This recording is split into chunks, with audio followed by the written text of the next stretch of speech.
So thanks for inviting me, Patrick, and also to Chloe, who couldn't be here. So I'm so sad about that because we've at least managed to chat a little bit around these things. So hopefully we'll be able to catch up later. It's quite exciting to be able to present this work for this group. I've kind of been following SGA stuff for a little while, and I see, while not exactly a perfect kind of fit for in some cases there's a kind of general drift around kind of a research interest which I think could be mutually compatible. So I'm a sociologist, so I work at Concordia University. I'm a professor of sociology and anthropology there. I've been doing game studies for a very, very long time. And initially, I founded the Technoculture Art and Games Research Center at Concordia, and then later the Media Institute for Arts, Culture, and Technology. The work that I'm going to talk about comes out of, I've done lots of things in game studies, um, from studying sort of indie cultural economies to studying Wii games back in the day, World of Warcraft. I started on World of Warcraft with so many game studies people. This particular work comes out of a grant we have around looking at Minecraft particularly. So in fact, I'm an early comer to sort of eco game studies, relatively new to the sort of subfield, if we could call it that. But I think there's some interesting dynamics that maybe I can bring to the table that gets the conversation going. So I will basically run through this presentation. My goal here is to kind of, knowing that the SGA crowd is quite mixed. There's academics around and game designers and somebody and people working in industry and things like that. I'm really loving the kind of interdisciplinary space. Mostly what I want to do is kind of like see if I can excite you all about like the core of this project. It doesn't have to be about Minecraft in particular. Minecraft is the case we're using to sort of explore this, but hopefully the discussion can like expand around this and see how our approach might be useful in other kinds of cases. This work is not my own. It really is not.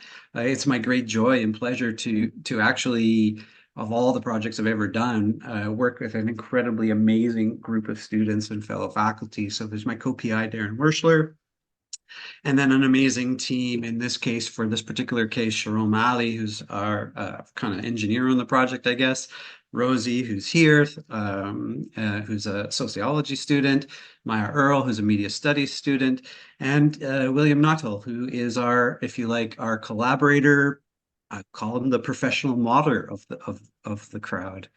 And we've been working together on Sunblock as a project for the last 2 years, or at least maybe a little bit more.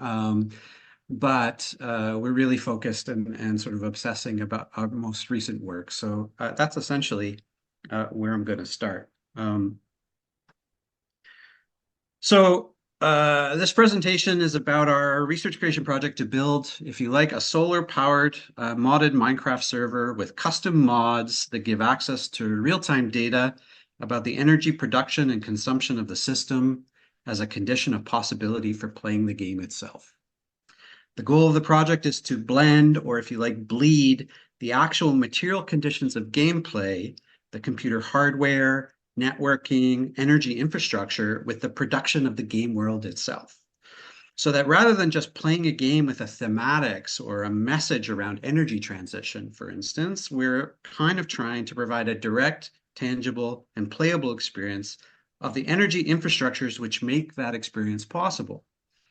So, following the arguments of what I now conceive of as a fairly motley crew of eco game critics, Ben Abraham, Linda Chang, Paolo Rufino, Patrick, who's right there, and Chloe, and a whole bunch of others who now I realize you guys kind of keep hanging out together, and it's a fun, very fun group to engage with. Um, Following this crew, we're basically trying to encourage players not to just play different games in a sense, but rather to play their games differently, I suppose we could say. There's more than just criticism also at work here, because at the same time, we want to wade directly into the global culture of Minecraft and get our hands as dirty as we possibly can. So we're actually going to make games and we're going to try to participate in that culture. So the first thing I need to do is, because my team will definitely not forgive me if I don't do this, is show you the teaser for our new public modded Minecraft survival multiplayer game, which is launching on May 24th. So that's like in 10 days. And yes, I don't know if the stress that Hugo always was feeling for All Will Rise, but we're feeling a lot of stress right now with the launch. So here's a little.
So I won't go into the details of Minecraft SMPs and mods. I'm going to assume you know the basics about this, but we can get into it more as we talk. But let's at least now unpack this. So I'm going to start this. This is where we're at. I'm not going to go backwards and unpack sort of the story of how we get to exactly this point. So here's an apocryphal slide. It's very hard to find the central thing. The best-selling games with the largest carbon footprint is very hard to find online anymore. And I think it's because the numbers actually don't quite make sense. And there's plenty of other numbers here for you to look at. The thing is, we already could probably, for most game people anyway, can intuitively understand why Minecraft might be important in the context of climate impacted digital gaming. Plenty of people have written about it in general, but we don't need to write about it. Kind of intuitively know there's something going on there. And in fact, I did sit down to do some kind of Ben Abraham level. Sorry? Oh, you're not muted. So I sat down to do some kind of Ben Abraham style calculations, the approximate carbon load of the roughly 212 million monthly active players. And I gave up, mostly because I'm not Ben. And it's clear that Microsoft Mojang's sustainability efforts definitely could pay dividends here simply because of the sheer scale of computing at work. Now, we were initially interested in the slice of the carbon footprint belonging to the Java version PC gamers and especially modded Minecraft players versus the much larger proportion of Bedrock version and console players, for example, which is orders of magnitude more energy efficient. They're kind of so energy efficient, they're not that exciting to talk about, with some estimates at around 30 million monthly on average players. And then the numbers then bog down in factoring for average playtime, geographic location, PC specs, including the particular Minecraft software version you happen to be playing. And the thing is, there's lots of miscellaneous statistics around there, so I could probably run these calculations, but I really have a lot of doubts about the sources for a lot of these things. So I actually have to sit down and talk to Ben and figure that all out. We're also really interested in the issue of server idle uptime and the carbon costs of maintaining thousands upon thousands of 24/7 game worlds, which are rarely played. In fact, it's a situation where the total idle power consumption far exceeds gameplay consumption. So in fact, the idle power consumption is far, far in excess of what the gameplay consumption causes. This speaks to the general sustainability issues around idle compute, which is a huge deal, even especially as we move into AI, and cultures of convenience, which I will also try to touch upon if I have a little bit of time. Finally, I probably don't need to explain to this group that Minecraft is also important and interesting because aside from being one of the most played games of all time, it is, at its core, a beautiful humanistic game about utopia, modernity, industrialization, colonialism, and extraction. And if one of the huge issues in energy transition is how do we get to carbon neutrality from our current moments, then arguably Minecraft is a great place to puzzle this out. Minecraft is already an allegory for the neoliberal condition that we already live in, where, in fact, the kids do indeed yearn to return to the mines. So hopefully I've impressed you with the epic stakes of our project enough to tell you that Sunblock is not just about calling attention to the climate impact of gaming, so much as a game design research exercise to intervene directly in how we can make and play digital games. To do this, we really do not want to follow the Green Games Guide at all, and we don't want to make the most energy efficient game. We want just the opposite, so that players might care or not care to make the relation between their own energy choices and actions part of the game in as seamless, normal, and engaging a way as possible. We don't just want to make this, we want to make that. Sunblock is a fully functioning and autonomous off-grid solar-powered Minecraft server. We have 2 of them now. The systems are actually unexceptional, and they don't even make for good pictures, actually. They just look like little boxes. Though hardly transparent. And we might as well ask how many academics does it take to screw in a solar panel? And, it's actually quite a few, it turns out. Anyway, with some practice, DIY solar gaming is very doable, very accessible, and quite inexpensive. The basic system we use consists of a 100-watt solar panel, an MPPT solar controller, a 12-volt 100-amp-hour lithium phosphate battery connected to a mini PC. So Sunblock 1 is an Intel Nuke mini PC clone, and Sunblock 2 is an Odroid H4. These run headless with a Linux OS capable of supporting our Forge Java Minecraft 1.20.1 server with a custom mod pack of around 200 mods, if you're familiar with that market. Oh yeah, and here's a slide of the actual labor of maintaining and running Sunblock. In addition, we use an Arduino microcontroller board with some Python script to collect a variety of data from the solar controller about voltage and current coming from the panel and across the battery, while we also collect CPU temperature and power consumption data from the internal sensors on the mini PCs. All this is fed back to the mini PC and then displayed in our custom solar data mod. Which you see there up in the top left. We are basically providing real-time energy data visualization as part of the HUD of the game. This does one thing right away. It gives the player a real-time in-game sense of how long they have to play before the system shuts down for lack of power. This alone is already interesting because it flies in the face of typical Minecraft play patterns, which limit play via some externality, such as the need to go to work, or it's dinner time, so you got to stop playing, parents yelling at you, maybe the Microsoft Authenticator's not working, and so on.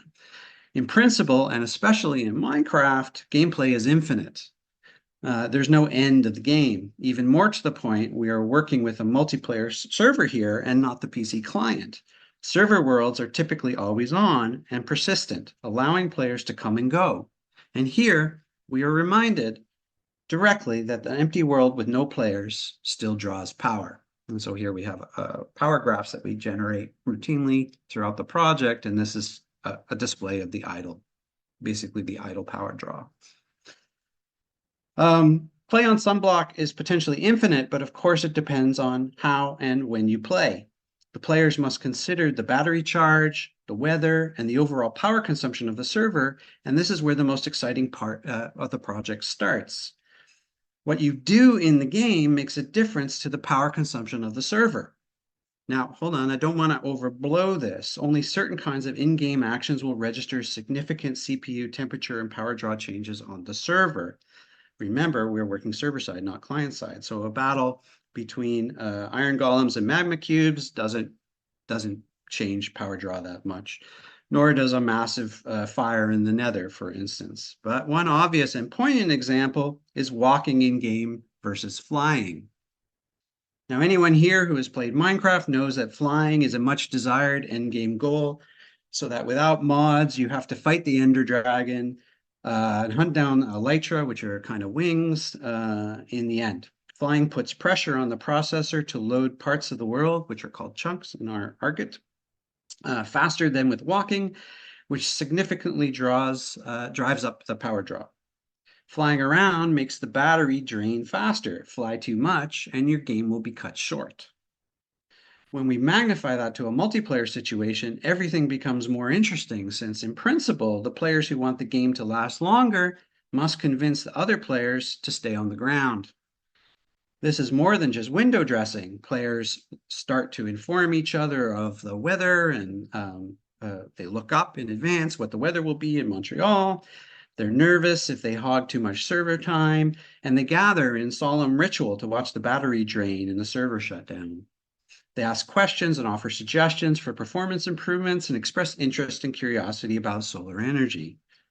This is all great, but we push this further, though, by operationalizing the data in game mechanics. So for instance, we provide players with a giant in-game button that allows the players to switch from power saver to performance mode and back again. In power saver mode, the battery is preserved at the cost of the occasional lag, which increases as more players come online. In performance mode, play is less laggy, but it's risky for the players to use it for too long, especially if it's cloudy or rainy in Montreal. And there's more.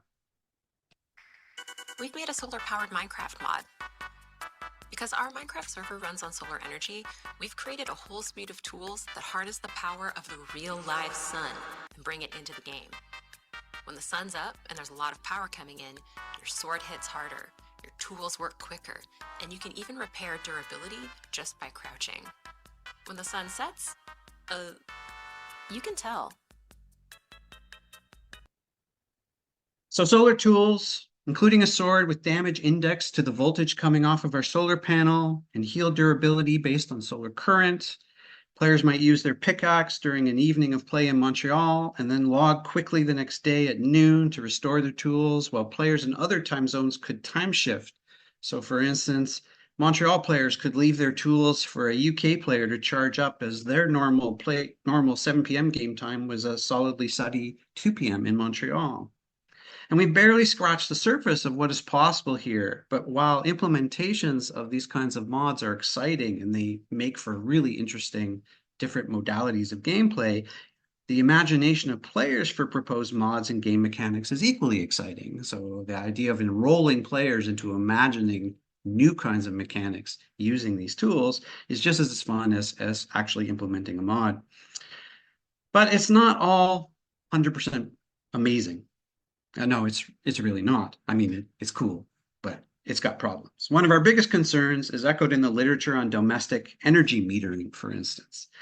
You all know about smart metering and other measures to make people aware of their own energy consumption habits in an effort to spur conservation. It turns out that showing people how much power they use does not, in fact, lead to more energy efficiency. They've known this since the mid-'80s, basically. People become numb to the data and they don't actually really change their behavior. And there's similar evidence that this is the case when you show people the carbon costs of their activities as well. We notice this. After a while, players start to forget the HUD, not care about it, or even toggle it off. To address this, we decided to make our own ecologically themed games that propose a diegetic world that might cue the players to the energy data and provide a layer of meaning for what otherwise might become background noise until, of course, the battery dies, and then it's not background noise anymore. Our first game launched last year is called Gaia's Riddle. It was made as a 12-week survival multiplayer experience with a story about living in a world unsettled by ecological catastrophe. And we had about a dozen players, like from different places in the world, and had an amazing experience and learned a lot from that process. Our newest game, which you saw the teaser for, is a 6-week survival multiplayer experience launching on May 24th, and it's called For the Trees. This game takes place in a post-apocalyptic world where the goal is to restore the biomes and the forests. It's a complicated project in its own right, and I could say a lot about the design process and interactions. And if you want to talk about any of that, I'm very happy to do that. But really, what I want you to do is come and play with us. So dust off your old Minecraft accounts and really come out and play. I think you will really enjoy the experience. In any case, the eco-critical research here is to see whether the collective story world makes a difference for how players, and us as developers actually, think about the material infrastructure for playing in that world. In principle, we could use Sunblock with any game on any topic. Of course we could. But I think there are potent resonances to explore between the material experience, the diegetic frame, and the possibilities for player action and interaction in combining lore, mechanics, and material infrastructure. Sunblock is not a project about directly lowering the carbon footprint of Minecraft. I mean, actually, in one sense, it is. We called our first server Sunblock 1, so we could have this solar punk imaginary of thousands of solar servers dotting the globe, making one giant off-grid Minecraft metaverse. But honestly, if you really wanted your gaming to have a lower footprint, you should solar power your home, buy more efficient gaming hardware, and play less, if at all, or go play board games, of course, as we know. As climate action, Sunblock is not so much about net zero as it is about turning the affordances and constraints of solar energy into game mechanics that simultaneously reveal the otherwise invisible energy infrastructures we depend on. Why not use then a higher end power hungry PC as our server rig? And here's an example of one for an AI project I'm running with their twin 4090 GPUs sitting there. It draws a huge amount of power to run local LLMs. This is where we advocate not for low carbon design, but for lower carbon design. Not so much because we are reducing our footprint, but because it's intriguing from a gameplay perspective to have infrastructural constraints on play. The mini computers we use have an idle draw of about 8 to 10 watts, and this provides an amazing baseline for players to experience the distinct effects of flying with a surge to 20 plus watts. If the server was already drawing 60 plus watts, the effect of flight would simply become noise. The player wouldn't notice or have any control over what they could do. By the same token, if we used a lesser computer like a Raspberry Pi, which draws almost nothing, then the lag would be too excessive while flying to care about the difference at all. The players would simply stop playing. This Bart, is a kind of energy. are you Yep, about to finish up? Because we are yep, I running a bit am. of. I'm almost done here. So this is a kind of energy threshold game design, trying to find the balance between hardware, software, and player engagement, in which the player comes to view the material conditions of their experience as part of the challenge or fun in the emergent experience or story. Now here's just a quick last fun slide. This graph shows the daily rise and fall of photovoltaic power on our panels from October 2024. And I would argue that this is game design gold right here. Because you have a stable pattern with lots of circumstantial variability, players know when to look for power, but they can't be 100% sure if they will get it and at what intensity. This is the stuff that great games are made of, a mixture of certainty and uncertainty leading to emergent action, interaction, and world building. The intriguing part is that the climate becomes a player in the game. A player enters a boss fight with her solar sword at high noon in Montreal, only to have her victory stolen at the last minute by a passing cloud. Or back in 2024 in Canada, when Canada was suffering from extreme wildfires on the West Coast, our own solar panels all the way in Montreal were affected by that particulate haze, and we could see it in our data. So Sunblock balances performance and energy costs to prompt a game world where the material conditions for the possibility of that world are part of the game. There's nothing about the game that asks you to use less power. In fact, we want to make mods that use more power on purpose. Why? So that players develop a kind of energy, infrastructural sensibility about the forms of play, as well as the myriad pleasures that might derive from it. And I'll stop there. Thanks. Thank you. Super interesting. Fantastic. We will take questions in the end. But yes, perfect. All right, Hugo, are you ready? Beautiful. I'm not quite ready. I need to figure out how to do the full screen thing. But while I do that, I want to applaud Bart's project as well. No, actually, I'm going to do one thing at a time because otherwise it's going to take ages. But I'm going to maybe we applaud have Bart's project after. but then maybe we have space for one quick question. Is there anybody who would like to ask Yeah, something? do that. Do that.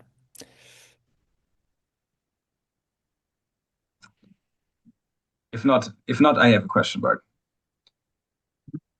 So, did you ever find any sort of player behavior that on purpose empties the batteries or does something like that that sort of plays against the common interest?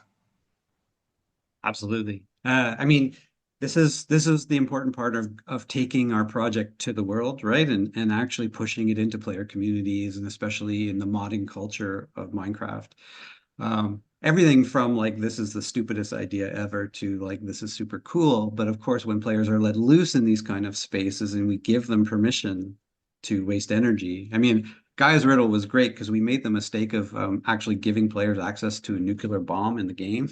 And of course, what they all wanted to know was like, could they just crash the server by creating this graphic intensity and stuff like this? So everything that you can imagine wanting to do, we try to do. But more important than that is how in multiplayer servers, by and large, the community comes together, coalesces around a particular stable form of play. Now, it makes sense that if we're playing a solar game, like we're attracting a certain kind of player who's interested in that. So we have very polite players by and large. I mean, Yes, that like makes sense. really like, oh, is it okay if I go on? I don't want to like waste the battery, That sounds very are you Canadian as okay? well. Yeah, I suppose. Thank you. All right, Hugo. Yeah. Right. Can you see this? And it looks all right. It's uh it's a simple and crude presentation compared to It, Bart's, but I hope to show that that's part of the point. it works. Let's go to the next slide. Beau Sorry, what's that? And right now, there's a little bit. Yeah, works. It works. Good. So yeah, my talk is titled "Efficiency for Anyone: Learnings from a Game Designer with a Watt Meter." I hope to yeah sh show how far you can get in energy efficiency in game development by without really knowing anything about energy efficiency, essentially. Patrick invited me as a practicing game developer. I don't have much of an academic background, so I'm happy to to be allowed in this company.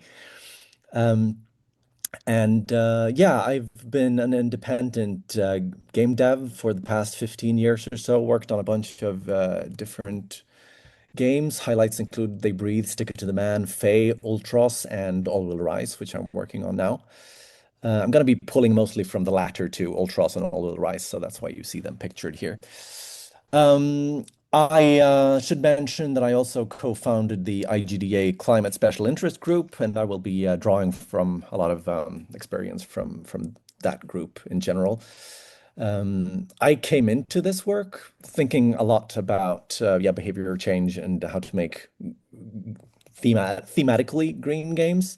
But through the climate sig, I was yeah, I met a lot of people like Ben Abraham who are more on the material side of this, and Patrick for that matter. And I was inspired to look into, okay, what can I, with my meager programming experience, actually do here? And I want to structure this talk around three sort of obstacles that I've found in my attempts to work on this. The first being, this seems complicated. This is probably not for me. The other is pushback from mainly other team members about quality. And the third is just the idea that players don't care about this. Why should we? And yeah, we're as game developers, we at least when I trained for this like 10 years ago or more, we weren't thinking about energy efficiency very much, unless we were working on mobile games, then and most of us really didn't want to do that. Um, and an effect of that is that I came into this thinking this is complicated. I need to know how a computer works under the hood. I need to understand why these things use electricity.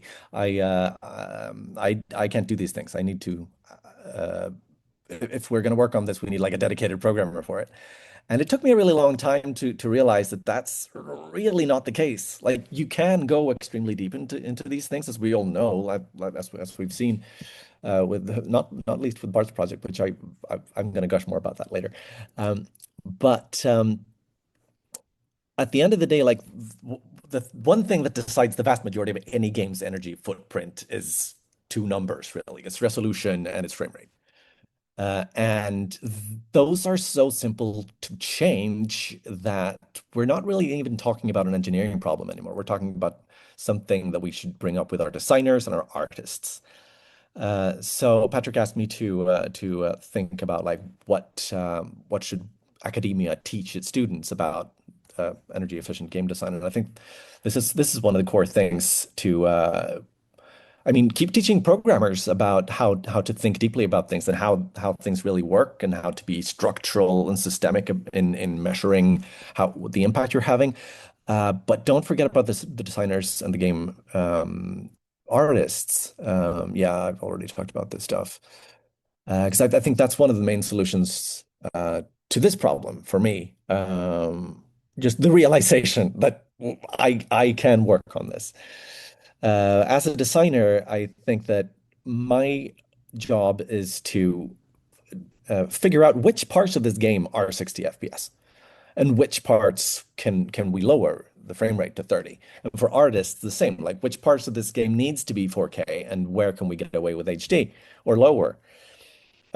So when I worked on Ultros, and this is maybe 7, 8 years back, I did some experiments back then with a watt meter. I just bought a watt meter and plugged my dev kit or my work PC into it and tried different settings on the game to sort of get a feel for, uh, yeah, what kind of settings or what kind of conditions have an impact on how much energy I'm drawing. And I made yeah, the same realization that everyone does that, yeah, frame rate really matters and the resolution really matters. But I also found quickly that, at least for the platforms we were developing on, which is PC, PS4, PS5, I found that if I dropped the frame rate, I would immediately, like instantaneously have an effect on energy use. I was under the impression that maybe it takes a little bit time for the computer to wind down. No, it just immediately drops the power use. So then I started thinking, well, this is a pretty fast-paced action game, but can we still maybe find moments when we can drop to 30, even for a couple of seconds or even a couple of frames, and that, in theory, might um, pull up over time and lead to substantial gains. I don't know that we did that very well with this game. It's not entirely suited for it, but it was an interesting experiment. We ended up shipping with two different sort of frame rate settings. So you would have your normal frame rate, which you could set at 60 if that's your thing. And you have your low or your power saving frame rate, which would default to much lower. That would kick in at moments when the player is standing still or the game is paused, you're watching a cutscene, moments with less intense sort of interaction. We even had actually during attacks that the player would make when you don't have input anyway, and we have quite low frame rate in our sort of flipbook animations anyway. We figured we can get away with like a fifth of a second of 30 FPS here. I don't know that that was worth the effort essentially, but I think the point I'm trying to make is that for any game, it's worth having a designer think about what are the moments where I can get away with this. And I think for the game I'm working on now, that's much more promising because All Will Rise is a strategy game, as a card game, and a story-driven game where the player spends a lot of their time reading or just sitting there poring over a decision, like we're seeing on screen here. And I haven't actually gotten into any of the sort of frame rate work on this game yet. I think I might be getting a bit complacent and like, I'll have time for that later, now that I know how quickly you can do these things. But I definitely want to get into having a setting where, first of all, I think this is probably a game that should have 30 as default. But you should be able to go up to a setting where, yeah, I like 60, but I don't care if it drops to 30 while I'm just sitting there reading, right? Um, so we could probably have, yeah, have a setting there where uh, we can probably shave off half of the playtime and bring it down to 30 without anyone noticing, which should come with a pretty huge impact. I'll come back to the proportions of that. Um, we've talked about these things. Okay, problem number two, pushback about quality. And again, we're talking about frame rate and resolution because that's the simple stuff. And I want to note that devs are probably a bigger problem than players in my experience. We've done some of these experiments with ultras with lower frame rate gameplay, and we haven't really had any pushback from players. That may be or your mileage may vary depending on your audience, and every dev knows their audience best. But my pushback has come from devs because devs love high frame rates and high resolutions, and they don't necessarily like to see their work downgraded. Uh, I think, ironically, when I started working on this stuff, I couldn't even tell the difference between 30 and 60 FPS. But during my work optimizing ultras, I was I trained myself, and now I'm hooked on 60 FPS. I'm sort of terrified of getting into the heavier stuff like 120. But that's the thing. Like game developers are trained to tell 30 apart from 60 and 4K from HD. Um, and that's not necessarily true of the audience, and not certainly not in the same way. Like last time I checked, you academic types can hold me to account here, but something like half of the US have screens that can't even display 4K. And that's in an environment where it's getting downright impossible to find HD screens out there. So a lot of people probably have 4K because they're forced to. And how many can actually tell the difference? I would love to see data on that. If I'm requesting things from academia, you probably already have the data on that. But like how do people appreciate, to what level do players appreciate higher frame rates and resolutions? And specifically, as we're getting to diminishing returns with HD to 4K and 60 to 120, I still can't tell 60 from 120 despite training for it. Um, and I think that is something that we need to teach the game devs of the future as well. Just thinking about that, your sensitivity to these things is not necessarily the audience's sensitivity. Um, so yeah, and it all comes down to defaults in the end. Of course, you should include a 60 FPS mode, maybe even 121, but like um, depending on your game and your audience, it probably makes more sense than most devs think to make the 30 the default. Another thing that I think we need to teach all of us, because I don't think that devs fully comprehend how much we pay for this barely perceptible rise in quality. Um, I mean, rendering twice the number of frames uses roughly twice the amount of energy. That's at least my experience with my power meter. Same with 4K. We've talked about this. Sorry, I'm gonna rush through it. Same with 4K. When I run ultras on my computer, at least with my watt meter, I use, or the game, I should say, uses at least 4 times the amount of energy rendering in 4K compared to HD. And I don't think we think enough about these simple proportions. 4K really is 4x. Every pixel has a cost, every frame has a cost. And I think we tend to think that like since the benefit is so marginal, the cost is marginal too, but it really isn't. Um, the last obstacle I wanted to bring up is the idea that players don't care, which is probably true to some extent. There's a lot to worry about in the world out there, and we're almost at a point where it can feel like energy waste driven by like AI and crypto is almost like a societal goal in itself these days. So why should we worry about lowering our carbon or our energy use? Um, there, I think handhelds are helping. A lot of players are being educated right now in how to which modes to play their games in to make their Steam Decks last longer and so on. And gaming is becoming more and more handheld. Um, One thing I think we can do that I've been working on, and this rounds a little bit counter to the research that Bart was presenting, so I'd love to hear a discussion about this later. We can teach them about their own power consumption. So this is something we did on Ultros, a game developed in HD, not 4K, But just before release, our publisher asked for a 4K mode because they found that some of our assets were drawn to higher resolutions than HD, and they looked sort of marginally better in 4K. So at first I tried to just shoot the idea down, but then I figured maybe this is an opportunity to educate. So what we ended up shipping um, is we included a 4K rendering option on PC, but the default setting was still HD. And the 4K option came with a warning label that would warning that I think we can see it. Yeah, doubles energy use. Um, and then the options menu was adorned with this sort of energy use bar that goes up or down. You see it, yeah, and changes in color as well. That would change with your settings. And this sort of shows that my little experiments with the maximum frame rate or the power saving frame rate that I talked about before, it doesn't really make that much of a difference for this game.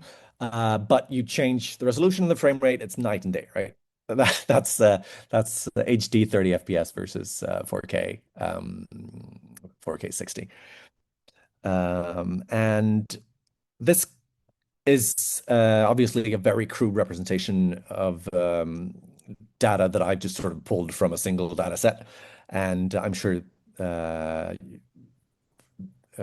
maybe this is something not even something I should be showing to an academic audience. But I think it comes back to my point about not making this more complicated than it needs to be. If I mean, for a lot of game companies, your corporate structure or your sustainability report is going to require very like specific data. But this thing didn't. Here, I just wanted to show players the rough proportions of how their settings impact their sort of energy output. So I did what I could without knowing anything about the user's computer setup or the carbon intensity of their electricity grids. It's just based on this crude data. And yeah, took care to obviously not include any hard numbers in this. You don't see how many kilowatts you're using or how many kilos of CO2 you're emitting. But yeah, if there's one, wait, just to make that point clear, it still has, or I hope we haven't actually had that much feedback on this, which is maybe good feedback in a way. But what was I going to say? It's probably clear. So basically, just close this out and go to questions. If there's one thing I hope we can teach game devs in the future, it's that while there is endless potential in digging deeply into energy efficiency, the low-hanging fruit are so low that designers and artists can reach them by themselves. And really, any programmer with or without a watt meter can implement them literally today. Yeah, I'm going to stop there. Thank you for coming to my TED Talk. Awesome.